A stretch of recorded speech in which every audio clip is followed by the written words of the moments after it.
e4, e5, knight f3, knight c6, standard stuff so far. Bishop c4, the Italian game. The classical reply here is bishop to c5, the giuoco piano. Instead, knight f6, the two knights defense. White can go full chaos with knight g5, the whole fried liver circus, or take it slow. And Hikaru takes it slow with d3. For now. Do not be fooled by this move. Bishop e7, solid, modest, zero drama. Knight to c3, keeping every pawn structure option on the table. d6, both sides just reinforcing the center brick by brick. a3, a classic little move in these slow Italians, taking the b4 square away from black's pieces and giving the c4 bishop a retreat. h6, same idea, mirrored on the king side. h3. And look, file this one away, because this pawn is not about safety. It's the scaffolding for something much louder. a5, grabbing queenside space. Both armies are quietly drawing up battle lines on opposite wings. Bishop e3, the last minor piece joins the party. Pranav castles short. Now watch carefully. Hikaru has not committed his king yet, and that is not an accident. g4, there it is! The kingside pawns start marching while white's king is still in the middle, which tells you exactly where that king is headed. The other direction, entirely. Knight ducks back to h7, getting out of the path of the g-pawn. Queen to e2, clearing the back rank so the king can pack its bags for the queenside. Bishop e6, staring straight down the diagonal at white's bishop on c4. Knight lands on d5, right in the middle of the board. a4, and this is the first slip of the game. Pranav wants to fix the queenside and generate counterplay, but it's slow, and in a mutual attack, slow gets punished. White's edge grows. Long castles! And now it's official, opposite side castling. Kings on opposite wings, pawns flying at both of them. This is a foot race, and foot races in blitz are absolutely terrifying. Knight swings out to a 5, hitting the c4 bishop. King tucks into b1, routine housekeeping before the fireworks, stepping off any loose diagonals. After a long, long think, b5. The queenside pawns start rolling, and the bishop on c4 is getting poked again. Black's queenside pawns have marched all the way down the board. That pawn on a 4 is literally touching white's structure. And look at this. White answered on the other wing. That g-pawn on g4 is the spearhead of a kingside pawn storm. See that? This is a race. Black clamps the queenside, white throws pawns at the enemy monarch's neighborhood. White has to keep rolling those kingside pawns forward before black cracks anything open over there. Opposite wing pawn storms. Whoever pushes faster wins. Knight takes e7, check. And honestly, I don't love this. That knight on d5 was a monster, and Hikaru trades it away before dealing with the attacked c4 bishop. The engine agrees. This lets black breathe again. Queen takes back. Bishop takes on e6, instantly. And Pranav recaptures with the f-pawn, a small inaccuracy. He gets a half-open f-file out of it, but he's stuck with doubled e-pawns for the rest of this game. Hold that thought about the f-file, by the way. g5, the pawn storm resumes. h5, slamming the door.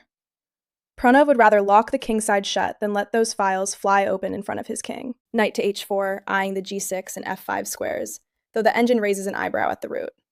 And the rook swings from f8 to b8, so much for that f-file. Black's heavy pieces are now stacked up behind the b5 pawn, aimed directly at Hikaru's king. Both attacks are loaded. It's purely about who lands first. f4, and this move cost Hikaru 94 seconds. A minute and a half. In a 5-minute game. In a position screaming for speed.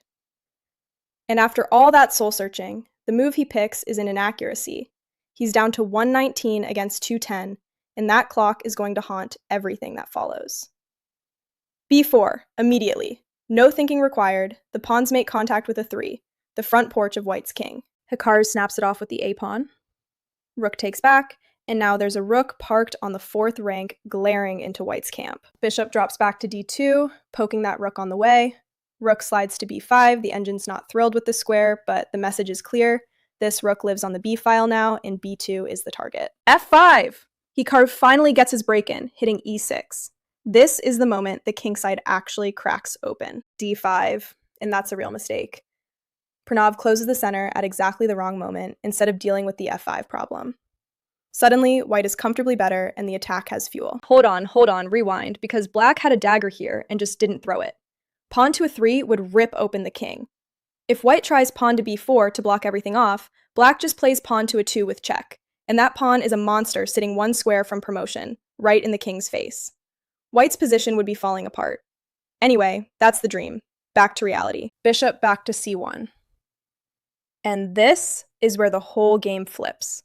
Hikaru retreats the bishop to babysit b2, and it's a flat-out blunder.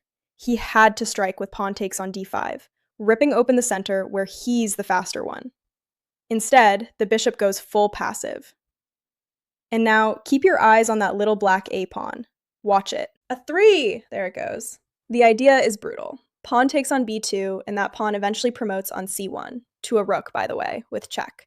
And a knight fork on b3 crashes in right behind it.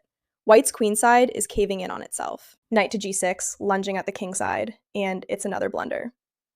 The last real chance was pushing the pawn to f6, jamming a thorn into black's king position, and fighting fire with fire. Now black is just winning. Queen to b4, piling onto b2. White's attack is evaporating, and that a pawn simply decides the game. Queen to d2, trying to hold the position together, though the engine isn't in love with the square. Queen sidesteps to a 4, and wait, Pranav just gave a huge chunk of it back. The queen belonged on d4, dominating the center and hitting everything at once. That was the crushing continuation. From completely winning to merely much better. Knight to e7, check! Hikaru, under 30 seconds, grabs every scrap of activity he can find. King steps to f8. Knight back to g6 with check, repeating, buying half a second at a time. Objectively a mistake, but checks are oxygen when your clock is gasping. King to e8 this time. No more free checks. Queen to c3, defending b2-1, last time with 19 seconds left. And it loses on the spot. The b2 square cannot actually be held. The machinery on the queen side is unstoppable now. And the evaluation says checkmate is coming. Pawn takes b2 anyway, the avalanche arrives, bishop takes back. Forced, knight to c4. Lights out. The knight clears the a-file, so the rook on a8 covers a 1, and that bishop on b2 is pinned by the rook on b5 against the king. Queen to a1 is checkmate, and there is no defense. The computer nitpicks that rook to b8 was even more clinical, but who cares? Hikaru resigned right here, what a demolition. The big lesson from this one. In opposite side castling races, tempo is everything. The moment you retreat a piece to play defense on your own attacking wing, you've usually already lost the race. And never underestimate a marching a-pawn with a rook and knight behind it. Did you spot the pin on b2 before the final move? Tell me in the comments and subscribe, because Titled Tuesday delivers madness like this every single week. Let me show you exactly why they had to resign. The king steps away to c1. The a-rook slides over to b8. White takes the pawn on c4. The rook crashes into b2. White pushes to h4. Black takes e4. The position is totally lost, and resigning was absolutely the right call.